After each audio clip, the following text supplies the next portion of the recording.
Self-care. Put your oxygen mask on first. So what is self-care?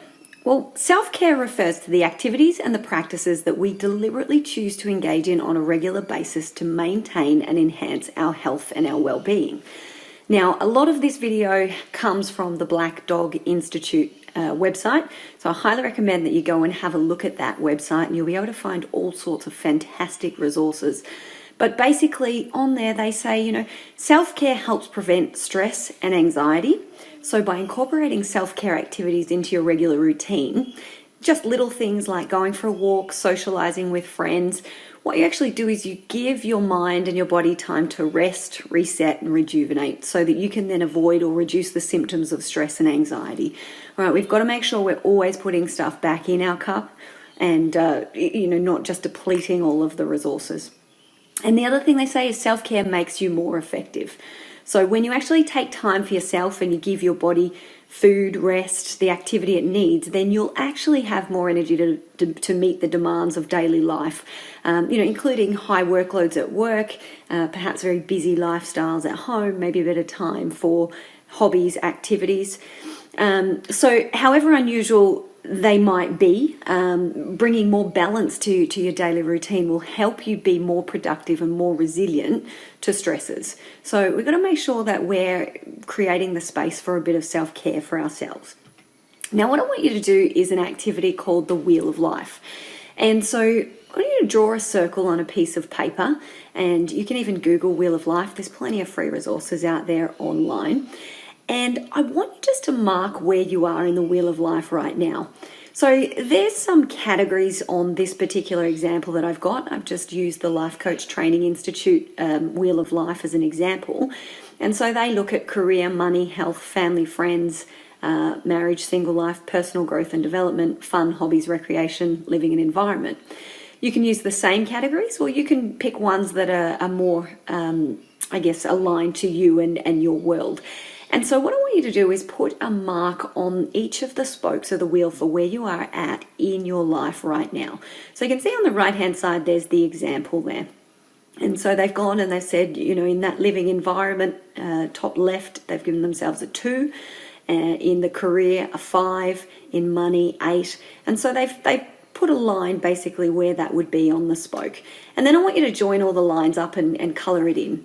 Ideally, if we're living a balanced life and we're looking after ourselves and we're giving ourselves self-care, then what we should actually see is a wheel that's in balance.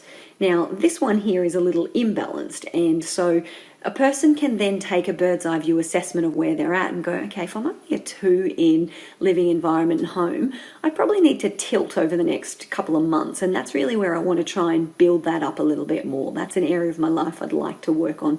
So it just gives you a bit of an assessment of what are some of the things that you might want to pay attention to in your world so that you can then work on them.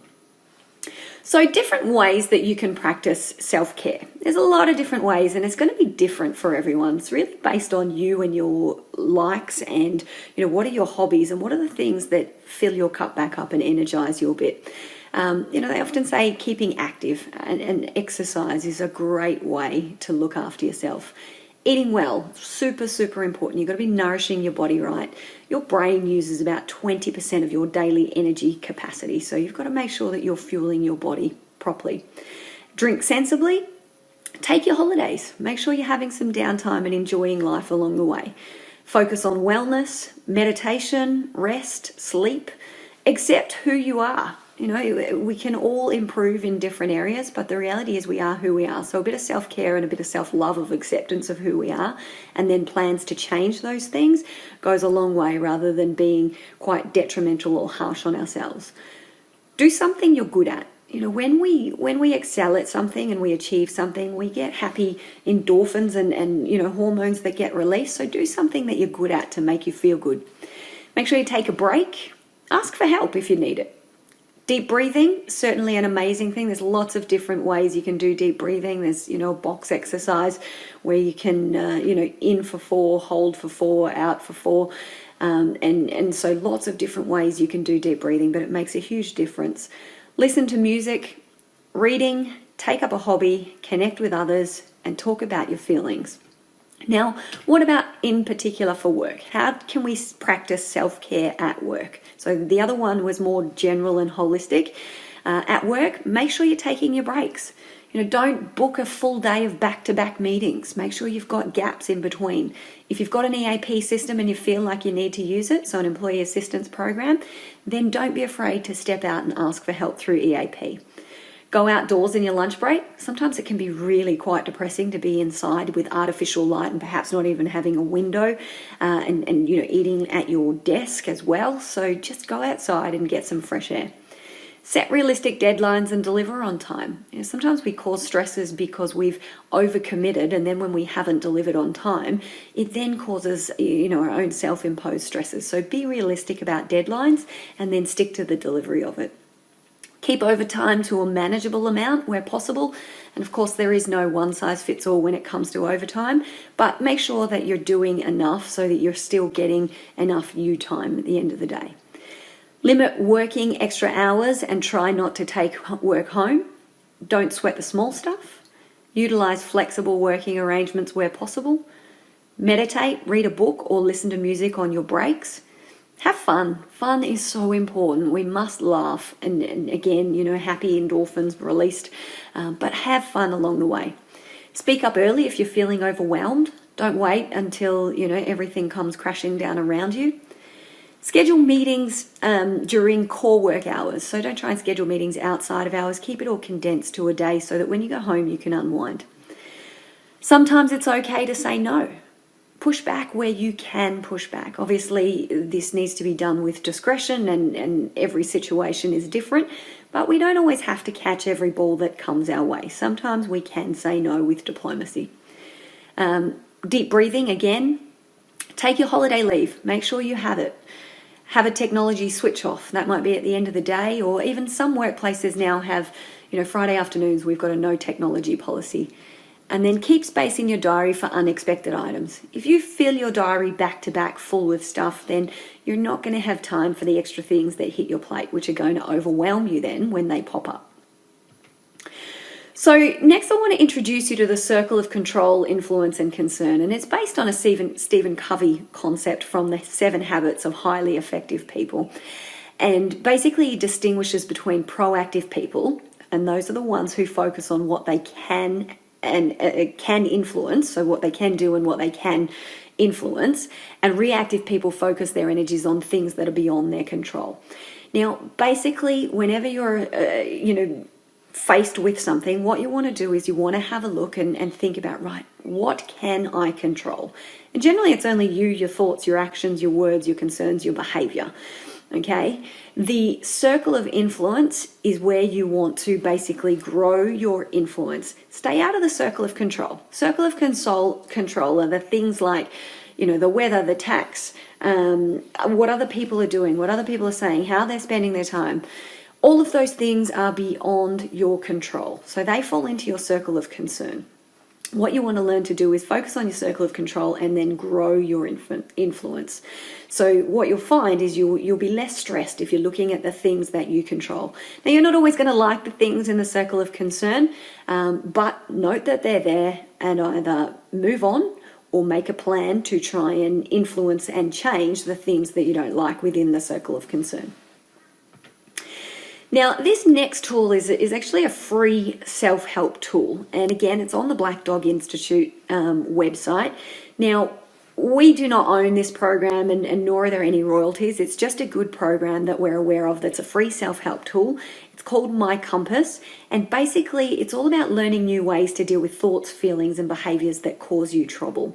Okay, so a great toolkit, lots of strategies. You can do a bit of a survey on there and it'll actually recommend different things that you can do that it thinks will be quite good for you and what you might need based on the answers that you've got from the questionnaire. So have a look at it. There's the website there, but if you just Googled Black Dog Institute My Compass, it should come up as well. It certainly is a good free resource that you can utilize. Now, a self-care plan, okay, making sure that we are getting all of the things that we need to fill up our cup. And so one of the first things you want to do is identify your current coping strategies. okay? When something happens, and things will inevitably happen, that's just the fact of life. When something happens, sit down and have a think about, well, how do I currently deal with life's demands and stressful situations? Is my go-to, alcohol? Is it cigarettes? Do I lash out? Do I back away and just go insular and don't talk about it? So think about, do you use positive or negative coping strategies? So think about the way you do deal with things, and perhaps draw up a little table with a line down the middle with positive and negative, and put them in either side. Is this a positive coping strategy, or is this a negative coping strategy? Now, what I want you to think about is, can you actually identify when you need to take a break? When there is too much going on for you and you know that you are going to explode or something detrimental will happen. For me, I know when I've got a lot of tension, I carry it in my jaw. So when I'm clenching my jaw or I'm not sleeping well, they're two signs for me that I know I've got too much going on right now and I've got to clear out my plate. So what physiological signs does your body give you? And that's exactly what I was talking about just then. So think about, first and foremost, what are your current coping strategies? Then identify your daily self-care needs. So think about, what is important to you and what do you need in your everyday life? Now, think about this holistically, okay? Psychologically, emotionally, spiritually, social, financial, workplace well-being. I'm a really social person, so every day I'm always talking to someone, quite an extrovert. That's how I get my energy. So for me to go a day where I'm not actually having interaction is quite a boring day for me, and it doesn't energize me at all. Same kind of concept that I'm really high energy. So if I'm hanging around low energy, then that feels quite depleting for me. So it's okay. I'm happy to hang around with low energy, but I know I've then got to do things to get me back up to where it is I need to be. Step 3, reflect, examine, replace. So reflect on your coping strategies in step 1 and identify what is working and what is not working. And so then you want to work to remove and replace anything that's not working or that you deem a detrimental negative strategy. And it's often easier if you think about this before you're actually in the situation. So if you sit down and take the time to do this self-care plan, when something does happen and you're in that situation, all you need to do is go back to your blueprint, look at it, and implement the plan, which can become so much easier to do it once you've already got it written down than to try and think about these things in the heat of the moment.